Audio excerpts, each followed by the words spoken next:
Now, financial officials in Greece have admitted for the first time that the country could be forced to exit the Eurozone over missed debt repayments. Greece was forced to borrow €240 billion to stop the country's economy from collapsing. The next €1.5 billion payment for those loans is due on June the 30th. But the bailout money normally used to pay those debts has been withheld because no deal has been reached between the government and creditors over economic reform. The ongoing situation has led to growing public anger. This was the scene in Athens just a few minutes ago as people gather ahead of further demonstrations in support of the government. Doesn't look great, does it? Well, financial expert Louise Cooper is here to help explain what is a very complicated story, Louise.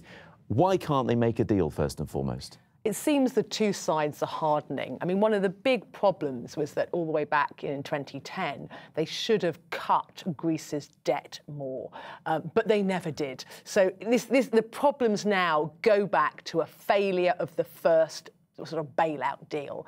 On the other side, we've got this new government, been in place now for 5 months, who have been elected on a mandate to sort of stop the austerity. And so you've got like a rock and a hard place, and the two sides failing to compromise.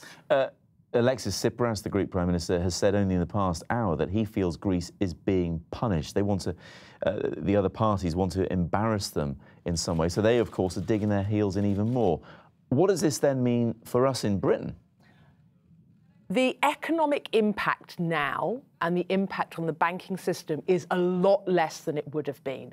You know, at the moment, you know, who are the lenders to Greece? It's the ECB, European Central Bank, and the IMF, and the Greek banks who own a lot of Greek government debt. The rest of Europe owns very little amounts of Greek debt. So the banking system, to a certain extent, is insulated, and our economy as well. We really do not do huge amounts of trade with Greece, and it's much less than it was. We don't, but a big part of their economy is tourism, of course. A lot of people will be planning on going on Greek holidays to Rhodes and Crete and everywhere else in between. Is that a wise move right now?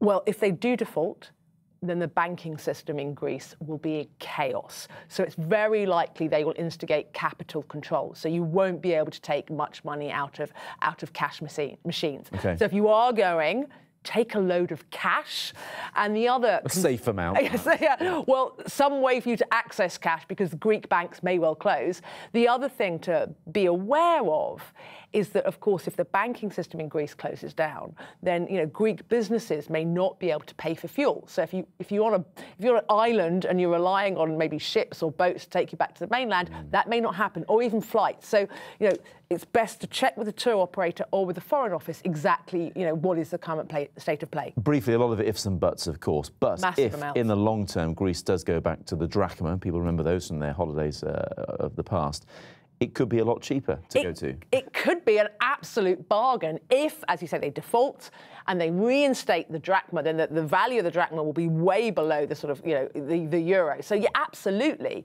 However, short term, the impact on the Greek economy will be chaos, and the fear is that actually Greece could become a bit of a failed state within the European Union. I mean, that is the fear. But yeah, if they manage the default correctly and they manage the exit correctly, we could be on for really cheap holidays to Greece. OK, Louise, thanks very much indeed.